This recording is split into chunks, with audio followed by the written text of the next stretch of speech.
একটা একটু সতর্কবার্তাও দিতে চাই। আমি এই পলিসির খুবই পক্ষে। আমি মনে করি ভারতের সাথে বাংলাদেশের ভবিষ্যৎ সম্পর্ক নির্ধারণের ক্ষেত্রে চীন একটা ফ্যাক্টর, এবং আমাদের এই বার্তা ভারতকে দিতে হবে।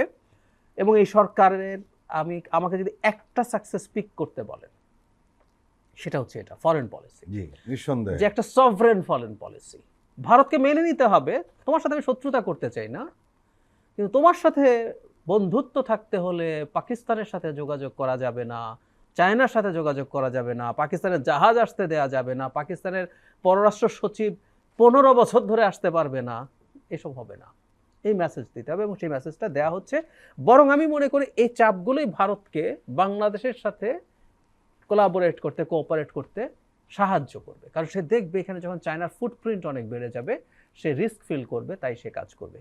কিন্তু এখানে আবার একটা অ্যালার্মিং সাইন আমি একটু বলে রাখতে চাই।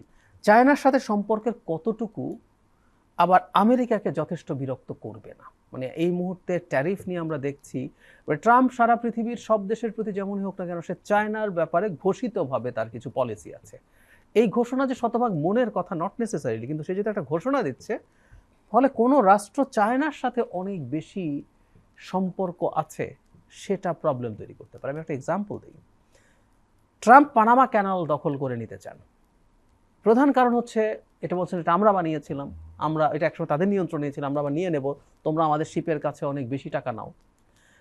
সেকেন্ড যে কারণটা উনি বলেন, সেটা হচ্ছে এখানে চায়না এই পোর্ট অপারেট করার জন্য অনেক বেশি ইনভলভড, চায়নার ফান্ডিং তোমরা নিচ্ছ। তার মানে চায়নার ফান্ডিং নিচ্ছে, চায়না ইনভলভড, এটাও ট্রাম্পের কাছে একটা মানে ক্যানাল দখল করার কারণ। আমি আশা করি সরকার এই ব্যাপারগুলো মাথায় রাখবে। এই জায়গায় যদি খুব বেশি সম্পর্ক অনেক বেশি দিকে চলে যায়, সেটা আমেরিকার সাথে, এক্সিস্টিং সরকারের সাথে। এবং আমরা লক্ষ্য করছি সরকার এখানে যে ধরনের পদক্ষেপ নিচ্ছে চীনের সঙ্গে সম্পর্কে, সেটি হলো আমাদের সুবিধার্থেই বেশি আলোচনা হচ্ছে। আমাদের সুবিধা, আমরা উইন উইন পজিশনে থাকতে চাচ্ছি, দ্যাটস ফাইন, এটাও আছে। কিন্তু ওই যে বললাম, জিওপলিটিক্সকে আপনাকে হিসাবে নিতে হবে। আপনি চাইলেই সব সময় আপনি যে আমাদের তো একটা জিওপলিটিক্স আছে, আছে, এবং সেটা হলো বিশেষ করে ধরুন ইন্ডিয়াতে রয়েছেই, একই সঙ্গে কিন্তু মিয়ানমার ব্যাপারটাও রয়েছে। নিশ্চয়ই আছে, আমাদের সব আছে। এই যে বললাম যে it's a very tough balancing, এই ব্যালেন্সিংটা লাগবে। আমি শুরুতে যেটা বলেছি, আমি অবশ্যই এই পলিসিকে সমর্থন করি। আমি মনে করি মোদি আমাদের প্রধান উপদেষ্টার সাথে বসেছেন শুধুমাত্র উনি চায়নায় গেছেন বলে। ডিসেম্বরে উনি তো প্রথম ইন্ডিয়ায় যেতে চেয়েছিলেন, আমাদের প্রেস সচিব জানিয়েছেন। তো ইন্ডিয়া রাজি হয়নি। ইন্ডিয়া ভেবেছে ওর মান ভাঙিয়ে আগে ইন্ডিয়াতেই যাবে, তারপর চায়নায় গেলে যাবে। কিন্তু উনি সেটা বাদ দিয়ে উনি চায়নায় গেলেন এবং বাইল্যাটারাল মিটিং করলেন। এটা আলটিমেটলি তাদেরকে ভয় পাইয়েছে।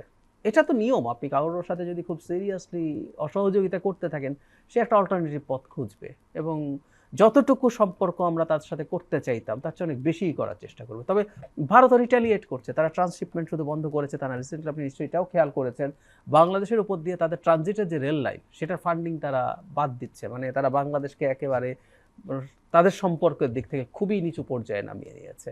কিন্তু আমি মনে করি সম্পর্কটা চললে তারা আবারও এনগেজ করবে। কিন্তু আবারও বলছি, আমেরিকা, কারণ এই সরকার আমাদের এই সরকারের সাথে খুব ভালো অ্যালাইন না আগের সরকারের সাথে যদি তুলনা করি বাইডেনের সাথে। কারণ আমরা দেখলাম কিন্তু আমেরিকা যে দুজন শীর্ষস্থানীয় ব্যক্তি সফর করে গেল, জি, তারা কিন্তু পজিটিভ বলে গেছে, তারা বলেছেন। এটা হলো কতগুলো কূটনৈতিক কথা। কিন্তু আমরা এটাও ভুলে যাব না, ট্রাম্প যখন ক্যাম্পেইন করছেন, যতই তার ভোটের স্বার্থে হোক, তিনি অত্যন্ত বাজে ডিসইনফরমেশনওয়ালা একটা মানে তখন টুইট বলতেন, নিজেই চর্চা করে।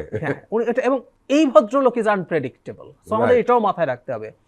খেয়াল করবেন, এই যে ট্যারিফ যে সমস্যাটা চলছে, এটা নিয়ে একটা আলাপ পৃথিবীতে খুব আসছে, সেটা হলো এত বড় একটা সুপার পাওয়ারের কনসিস্টেন্সি থাকতে হয়।